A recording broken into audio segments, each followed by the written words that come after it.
Olá a todos, sejam bem-vindos à nossa quarta aula, que nós iremos abordar sobre o assunto gestão de configuração e versionamento de software. A agenda desta aula está dividida em dois subtópicos. Primeiro a gente vai abordar sobre gestão de configuração de software. A gente vai dar uma breve introdução sobre este assunto, depois defini-lo e comentar sobre suas principais atividades. E uma das suas principais atividades de gestão de configuração é o versionamento de software. E a partir disso a gente começa a estudar um pouco mais sobre o versionamento de software. Ver a introdução, quando começou o gerenciamento de versões. E estarei mostrando para vocês alguns comandos básicos para versionar código utilizando o Git, ferramenta Git. Bem, falando então sobre a gestão de configuração de software, começando pela introdução, mostrando o histórico de quando surgiu essa técnica de gerência de configuração.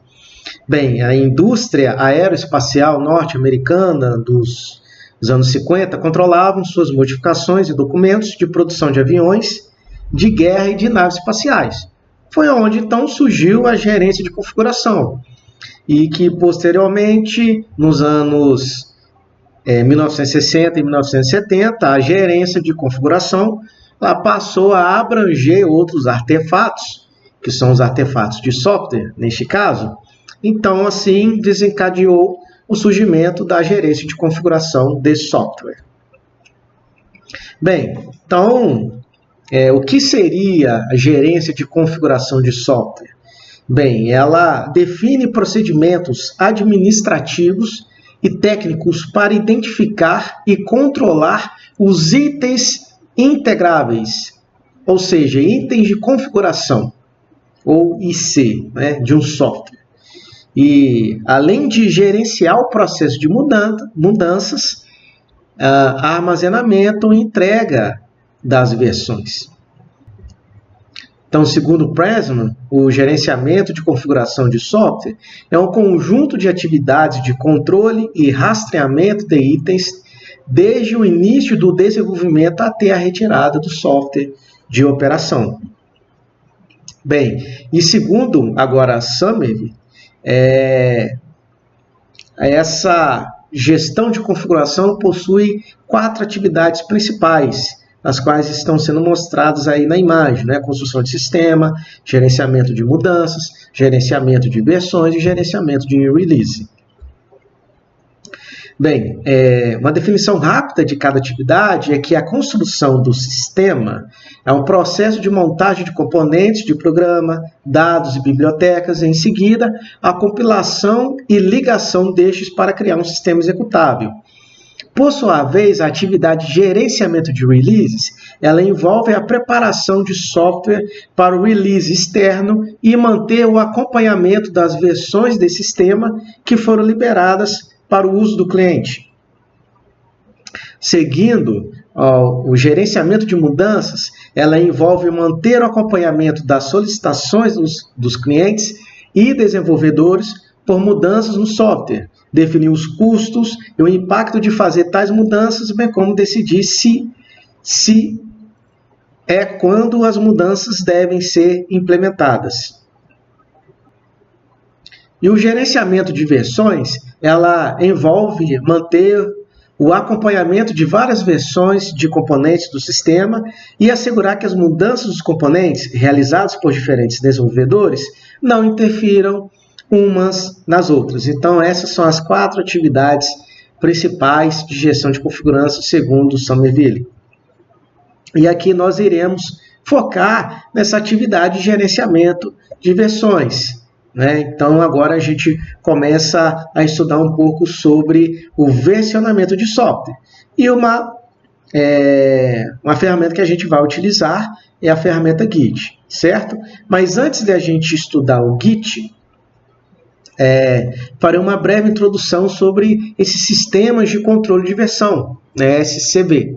Então, os sistemas de controle de versão, elas são ferramentas que funcionam como máquinas do tempo e robôs de integração E elas permitem acompanhar as alterações desde as versões mais antigas, detectar e mesclar alterações nos mesmos arquivos, identificar conflitos. Então, o sistema de controle de versão vai fazer isso tudo de maneira automática, visando facilitar o trabalho de todo o desenvolvimento, de toda a equipe de desenvolvimento.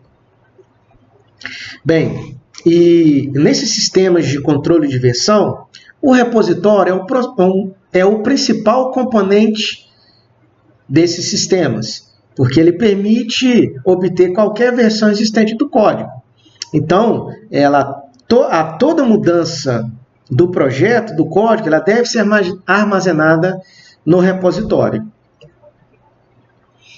Bem, e essas ferramentas de controle de versão, elas existem desde a década de 1990. Os exemplos que a gente pode dar é o CVS, ClearCase, SUSSAFE, o SVN. Inclusive, o SVN é bastante utilizado por empresas até hoje, não é? Os mais utilizados, mais recentes, são o Mercurial, Bazaar e o Git. E a ferramenta Git que a gente vai estar estudando a partir de agora, certo? Bem, então, iniciando com o Git, fazer uma breve introdução dessa ferramenta. Então, como a gente viu, uma principal característica do sistema de controle de versão é que ela serve como uma máquina do tempo extremamente rápida e é um robô de integração bem competente. E essa ferramenta ela foi criada por nada mais nada menos que Linus Torvalds, que é o criador do Linux, e ele desenvolveu o Git motivado pela insatisfação do sistema que ele estava utilizando na época para fazer o versionamento do kernel do Linux, né? Então, o Git ele é amplamente utilizado por projetos de código aberto e por empresas pelo mundo todo, tá? E em 2008, o GitHub foi criado como uma aplicação web para hospedar repositórios Git, além de ser uma rede social entre desenvolvedores, tá? Então, o que vale destacar aqui, né? A ferramenta que a gente vai utilizar é a ferramenta Git, com os seus comandos e o seu sistema de controle de versão. E o GitHub ela é uma plataforma web que serve para hospedar e colocar disponível no web os projetos, certo?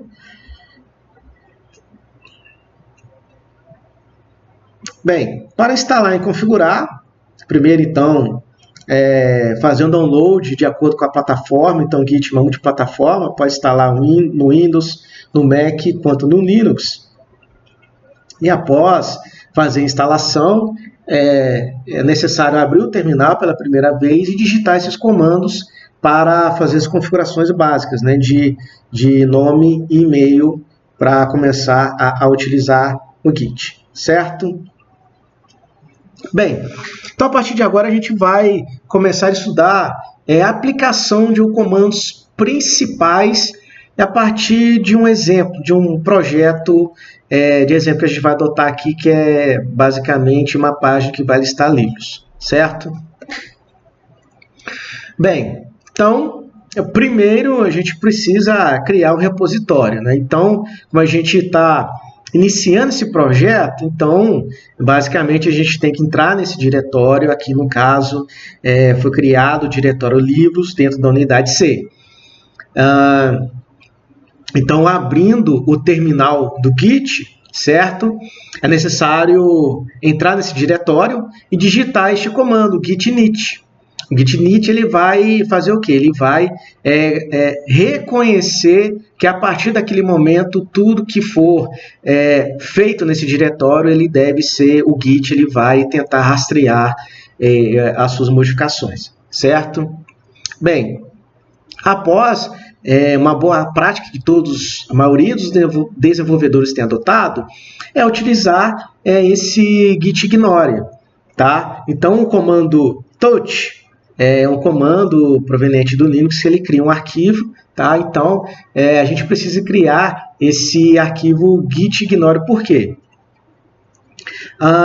Dependendo do seu projeto, terão alguns arquivos ou diretórios que você não quer rastrear, porque pode ser arquivos de controle de gerenciamento de alguns frameworks, né, ou de umas IDEs que não é necessário você fazer controle de versão.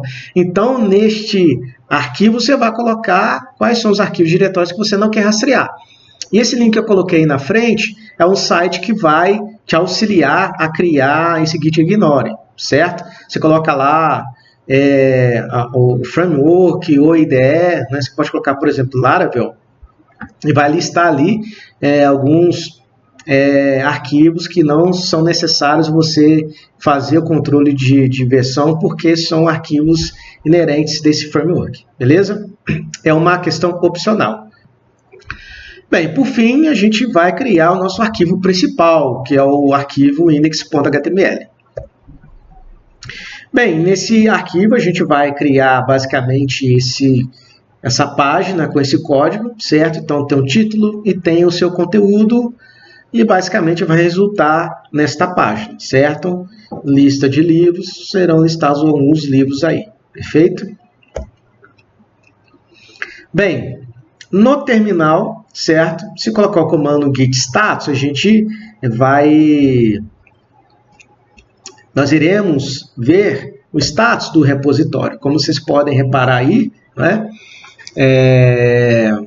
Digitado o git status, vai aparecer on branch master. A gente está no branch master. Depois eu vou falar o que é branch. Depois no commits yet, que não há commits ainda. Eu vou comentar o que são commits. Embaixo vocês podem reparar que está destacado aí em vermelho, não é?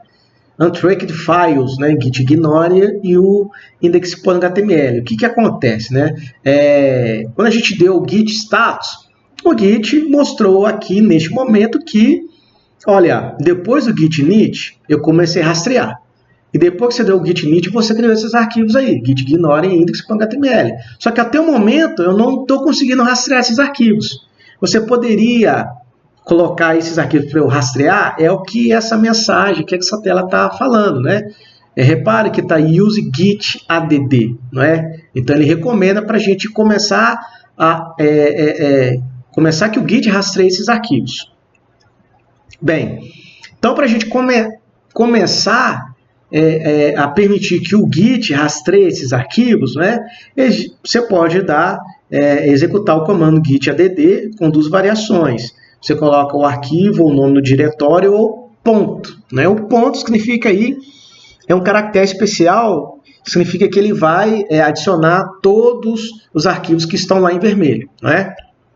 Bem, então um exemplo aqui, se eu colocar git.add index.html ou add, ele vai adicionar os arquivos aí que foi modificado, que foi criado e não está registrado ainda, certo? Então, como vocês podem ver, eu dei o git status de novo, lá onde que estava vermelho, agora está verde, quer dizer o quê? Perfeito, agora o Git está reconhecendo esses arquivos para reconhecer as mudanças nestes. Bem, é importante destacar essas três áreas de trabalho do Git, né? A primeira é o diretório de trabalho, depois a área de stage e depois o repositório. Bem, naquele momento que a gente criou os arquivos após o git init, esses arquivos ficaram na área de trabalho, certo? Um diretório de trabalho. Então, o Git não estava ainda reconhecendo.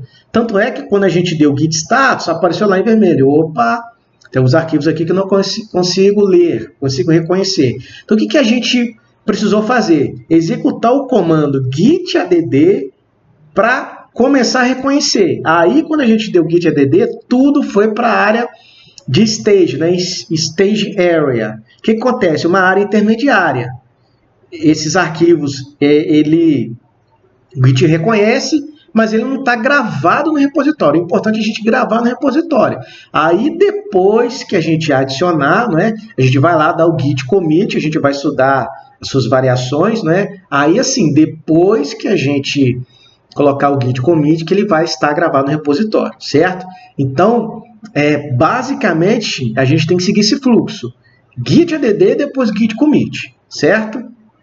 Bem, então, contextualizando, até o momento, esses arquivos git ignore e o index.html estão na área de stage ainda.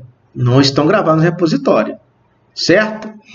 Bem, então como é que a gente faz para gravar esses arquivos lá no repositório? É o famoso commitar, dar o commit, né? Então, é o parâmetro, ou seja, o comando que a gente vai utilizar é o git commit com o parâmetro -m. É importante sempre colocar uma mensagem, tá? Para orientar o que você está fazendo de modificação. Então, aqui como exemplo, eu coloquei como mensagem meu primeiro commit, certo? Então, esse é o resultado deste comando, né? O git commit -m, meu primeiro commit, vai aparecer lá, né? Criado, commitado os arquivos aí, git ignore index.html. Então, executando o comando git log, o Git ele vai mostrar todos os commits que foram realizados neste projeto. Como vocês podem ver, o resultado, então, essa linha amarela aí mostra a identificação desse commit, embaixo o autor, né, a data e a mensagem que foi registrada nesse commit, né, no caso, meu primeiro commit, certo? Bem, alguns parâmetros que podem ser utilizados neste comando git log é o -n,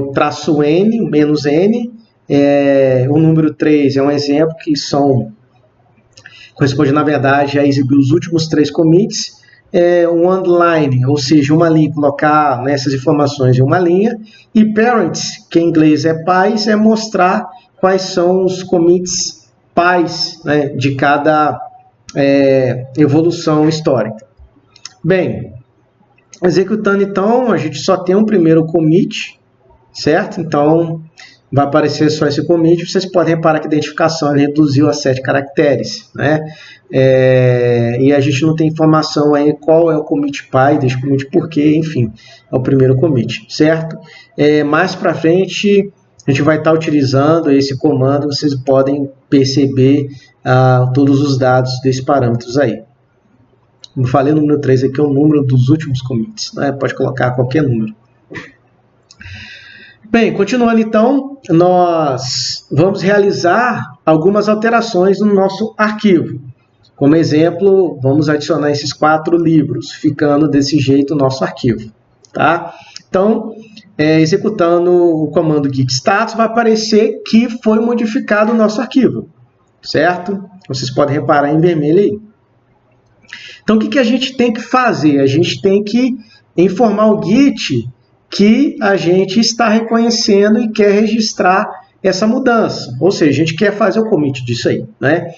Então, você pode seguir alguns procedimentos. Você dá o git add e depois o git commit. E uma forma bem rápida, né, de realizar esse procedimento, ao invés de executar 2 comandos, a gente executa o comando só, que é o quê? O git commit -am. E na frente você coloca a mensagem, no caso aqui, adicionado mais livros, certo? Vocês podem reparar aí o resultado deste comando é este aí, perfeito? Então, git commit -am, ele faz o trabalho do git add mais o git commit -m, certo? Bem, então, conferindo os commits, git log --1 vocês podem perceber aí que a gente está com esses 2 commits, certo? O meu primeiro commit, depois adicionado mais livros, certo? Bem, realizando outras modificações, então, vamos criar um diretório neste projeto chamado imagens, depois realizar o download de uma imagem, salvar essa imagem no diretório imagens e renomear este arquivo de imagem para ícone livro.png. E lá no arquivo index, após o body, acrescentar esse código aí que vai adicionar a imagem que a gente quer, certo? Como resultado, a gente vai ter isso aí na nossa página. Tranquilo? Bem, então, executando o comando git status, vai aparecer isso aí, que foi modificado o arquivo index e foi criado um arquivo que não estava sendo rastreado, que é o diretório imagens, certo?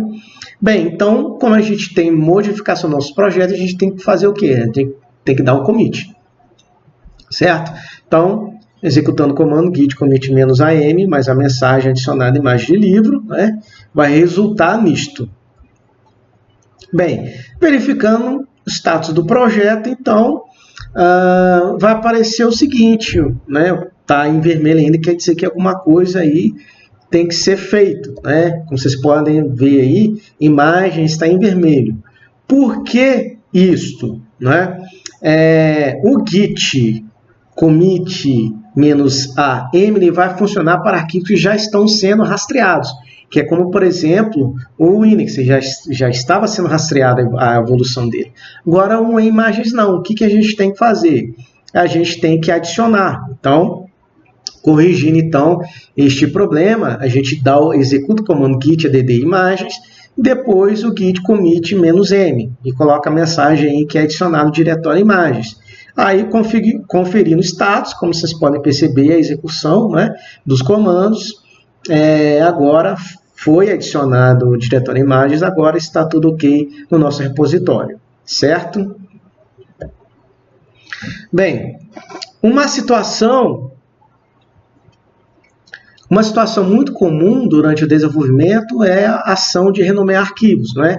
Então, de uma forma muito rústica, né? Para você renomear um arquivo, você vai lá no diretório, você renomeia, no caso aí a gente quer renomear ícone livro para livro, e depois, né, depois conferir isso no Git, executando o comando git status, vai ser mostrado o seguinte, que para o Git, parece que foi deletado este arquivo ícone livro e foi adicionado um outro arquivo que é o livro.png. Só que, na verdade, é o mesmo arquivo, a gente só renomeou, né? Então, para resolver essa situação, a gente teria que dar o git add imagens /livro e depois comentar essa mudança. Então, para evitar da gente executar esses dois comandos, o que a gente pode fazer, né? Lançar a mão do comando gitmv.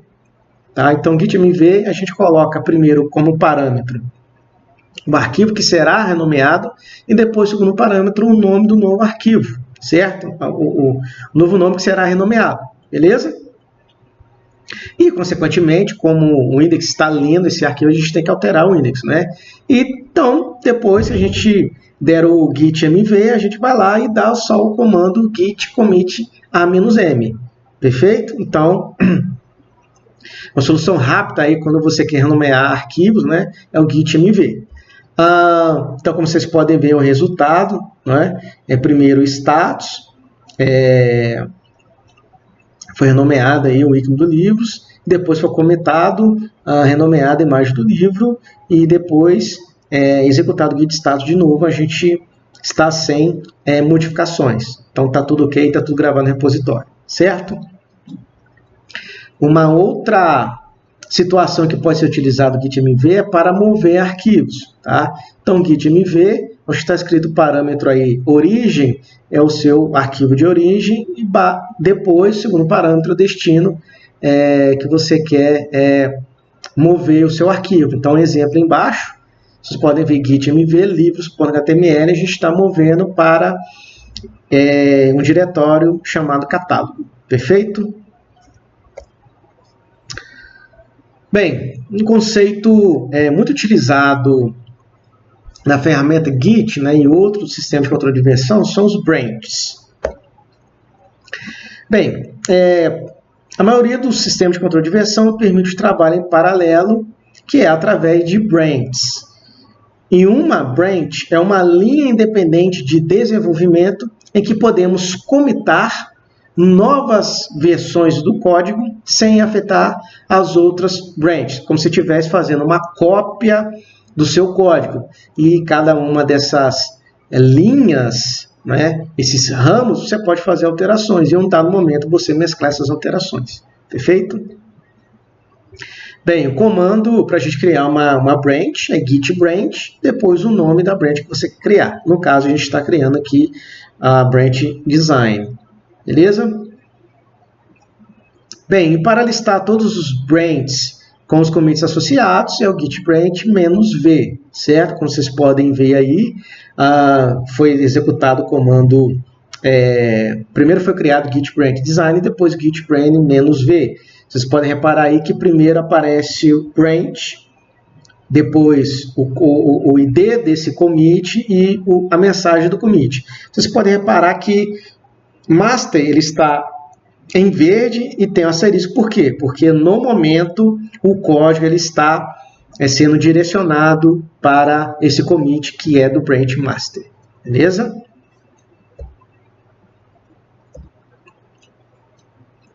Bem, para listar todos os branches, git branch vai listar todos os branches. Perfeito?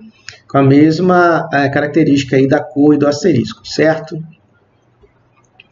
Bem, alguns comandos que podem ser utilizados para branches é que para deletar um branch é git branch -d maiúsculo, depois o nome do branch.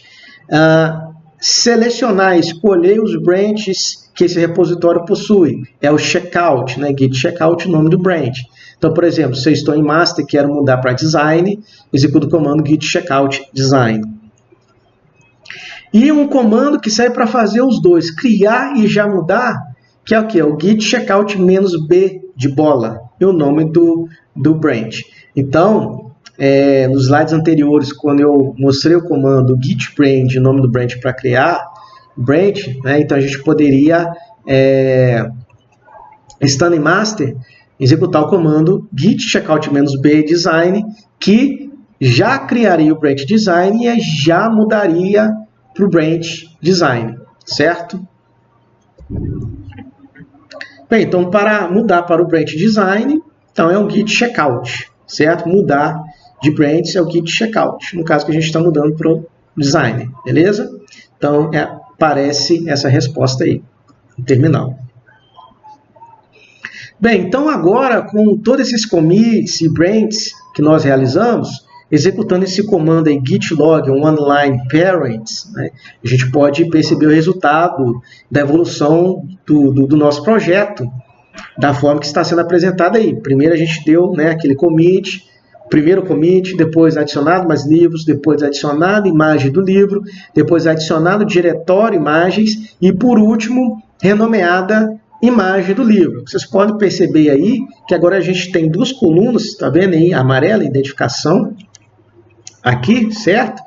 Então, a primeira coluna é a identificação desse commit e a segunda coluna, quem é o pai desse commit. Vocês podem reparar aqui, ó, o pai deste commit é o anterior, que é o meu primeiro commit.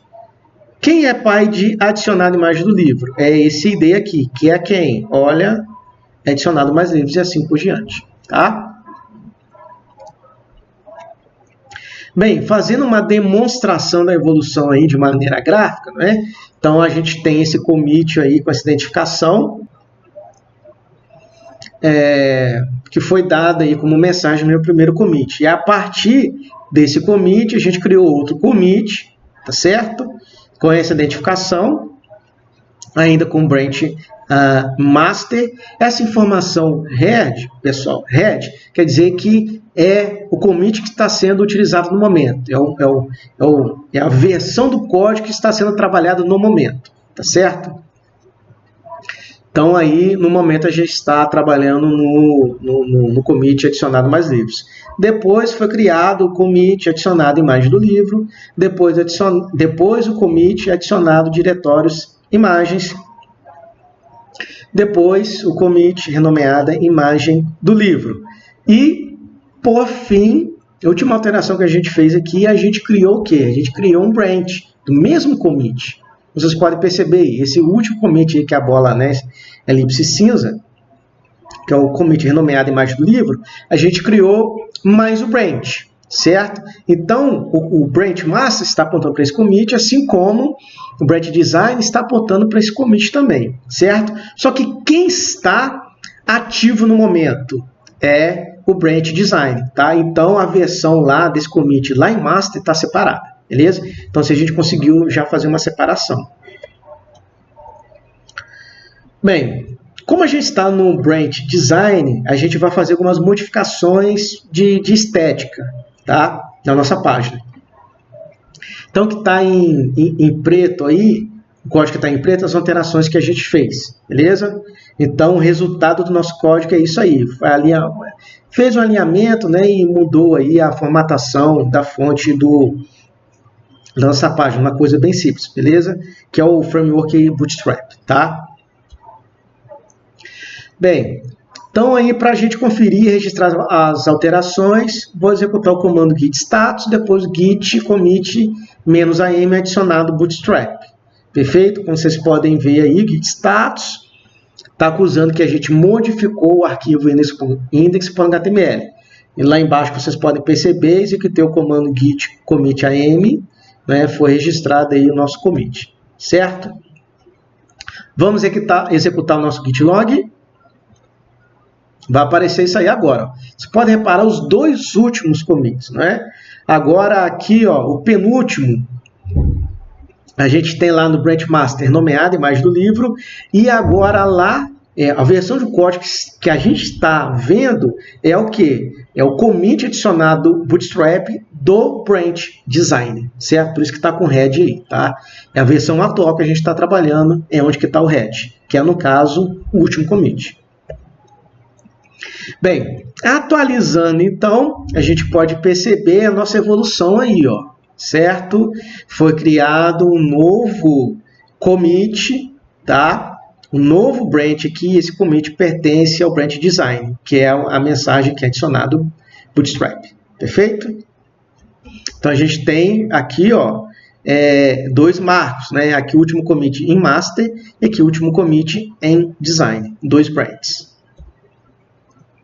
Bem, então para mudar para outra branch, git checkout, no caso a gente vai mudar para master, git checkout master, certo? Resultados aqui, switched to branch master. Voltou então para aquela versão sem Bootstrap. Vocês podem reparar aí, tá numa fonte diferente lá do Bootstrap, perfeito? Bem, então aqui vocês podem reparar, o head saiu de design e foi para master, para o último commit aqui, que é renomeado a imagem do livro, certo? Bem, vamos realizar então uma alteração em master, tá? No branch master. O que a gente vai fazer? A gente vai adicionar esse rodapé aí, perfeito? Esse rodapé que está lá no finalzinho do arquivo. Bem, adicionamos esse rodapé, perfeito? Como a gente fez uma alteração, a gente tem que registrar e comitar, perfeito? Só uma observação, pessoal. A gente está aqui, para ficar mais didático, a gente está fazendo alteração e comitando. Não quer dizer que a cada alteração em cada arquivo você tem que comitar.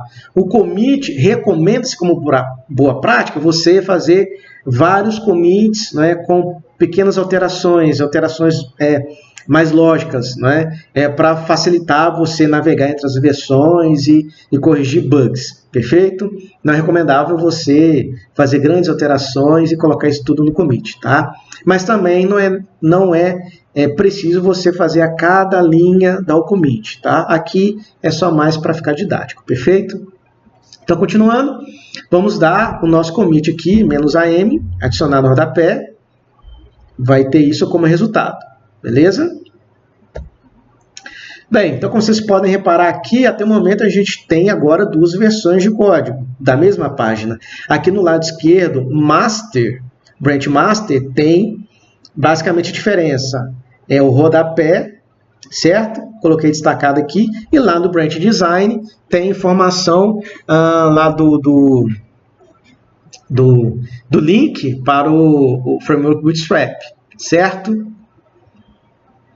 Bem, só que é o seguinte, na hora da gente criar o rodapé, a gente colocou o rodapé de outra empresa, que é Copyright Móveis Ecológicos. Na verdade, não é Móveis Ecológicos, é mudar para livros.sa, certo? Então, o que a gente vai fazer? A gente vai, atualizar o rodapé aí no Branch Master. Então, só para verificar que a gente está em Master, né? Então, git checkout master. Então, a gente vai mudar aí de Copyright Móveis Ecológicos para Copyright Livros SA, perfeito? E depois a gente vai registrar essa atualização e fazer o commit, atualizado rodapé, perfeito? Então, como vocês podem reparar aí, como é que está a nossa dinâmica aí de evolução dos commits, não é? Agora, qual é a versão que a gente está trabalhando no momento? Aí no branch master, esse commit atualizado rodapé. Como é que eu sei? Devido à indicação do head, tá? Lembrando que a gente está com aquela versão separada ainda lá do branch design, lá adicionado no Bootstrap. Perfeito? Bem, o que a gente quer agora? Unir essas modificações, certo? A gente quer mesclar, pegar o último commit do branch design e o último commit do branch master e mesclar, perfeito? Bem, então, para mesclar branches, a gente vai executar o comando git merge, o nome do branch, -m, a mensagem que a gente quer colocar. Então, no caso aí, git merge design, -m, mesclando com branch design. Perfeito? Ao executar, o Git ele vai fazer ao máximo automatizar a nossa rotina, mas vai ter algum momento e é muito comum ter conflito de código, né? Então, vocês podem ver aí que está destacado aí. Então, como é que a gente vai resolver esse conflito, né? Vocês podem reparar aí que ele identificou esses conflitos aí, né? Em cima aí, né, mesclado, sem conflito, beleza, ele conseguiu fazer esse merge, só que nesses trechos de código ele detectou uma diferença que ele não pôde fazer isso de forma automática, então ele vai colocar para a gente resolver isso, tá? Como é que a gente resolve isso? Vocês podem reparar que lá no código ele colocou essas tags, né, de maior, certo, e um monte de igual, certo? O que a gente vai fazer? A gente vai analisar, deixar quais as linhas de código que a gente quer colocar e tirar essas tags. E depois, salva o código, lógico, depois faz o commit dessas alterações. Perfeito? Como está escrito aí, está utilizando o git commit -am conflitos solucionados. Certo? Então, vocês podem ver aí,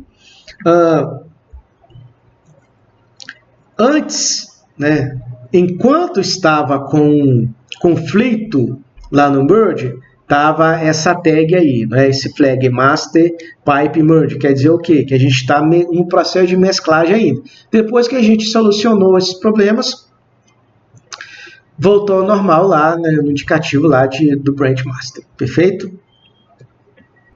E após criar algumas versões do código, alguns procedimentos, chegando o momento de decidir de publicar isso na plataforma em GitHub, a gente precisa seguir alguns procedimentos, certo? Bem, então o primeiro passo é acessar o site, criar uma conta na plataforma e uma vez, né, criado e logado, acesse essa opção de criar repositório, né, novo repositório, new repository. Preencher campos básicos, né, que é, por exemplo, o nome do repositório, se quiser colocar a descrição e depois criar repositório, certo? Bem, e a primeira página do nosso repositório é esta aí, com algumas informações de código, certo? Bem, uma vez criado, o que a gente vai fazer, né? Tem uma linha aí importante que a gente vai precisar para colocar lá no nosso repositório local, que está na nossa máquina, que é até o momento que a gente está trabalhando, certo? Bem, então a gente vai agora vincular o repositório local, que está na nossa máquina, ao remoto, que é lá no GitHub. Então a gente precisa fazer esse vínculo para depois começar a fazer a atualização das versões que estão no local para remoto e vice-versa. Então, o primeiro comando é executar o git remote add origin e depois a URL do nosso projeto, depois git origin, o nome do branch que a gente quer atualizar, que é o branch master. Como resultado, vai acontecer isso aí, certo? Então, o nosso repositório foi publicado. Conferindo, então, se a gente for acessar nossa página lá no GitHub, daquela lista de comandos ali, assim que a gente criou o repositório, a gente foi para essa página aí com todas as informações que a gente fez, certo? Dos códigos, commits, etc. Só que o seguinte, a gente só commitou o branch master, certo? Lembra lá? Do comando git origin master, então a gente só publicou o master, certo? Como é que faz agora para aparecer o branch design, né? É só colocar o git push origin design, certo? O que ele vai fazer? Ele vai resultar nisso aí e vai publicar o nosso branch design, perfeito? Bem, executando o status do projeto aí, a gente vai ver algumas alterações. Como vocês podem perceber em vermelho, quer dizer que esses commits, né, com seus respectivos branches, foram publicados na plataforma GitHub, no caso, certo? Bem, então até o momento a gente viu alguns comandos básicos, né, de fazer rastreamento, criar commit, certo? E pode vir ao caso de a gente fazer uma alteração, registrar e voltar essas alterações. Como é que a gente faz isso? É muito comum isso acontecer, né? Então, vamos supor que a gente quer voltar para o commit adicionado ao rodapé, certo? O que a gente faz? Executa o comando git reset, menos hard, e a identificação do commit. Uma vez executado, agora, tá vendo ali o head is now at, neste ID de commit, quer dizer o quê? Agora a nossa versão de código está sendo mostrada de acordo com esse commit. Perfeito? Vocês podem reparar, o estado do nosso arquivo nesse commit é este aí. Perfeito? Que é sem lá o bootstrap. Perfeito? Bem, com esse git reset, você pode navegar entre as diversas versões, certo? Então, para a gente voltar ao normal, né, voltar para o último, a gente pede a identificação dele e executa o comando, certo? Executado o comando aqui, que é o último no nosso caso, com fluidos solucionados, a gente volta com a última versão do nosso código, certo? Bem, pessoal, então é isso que gostaria de ter passado para vocês com relação à gestão de configuração e versionamento de software. Desejo a vocês bons estudos e até mais.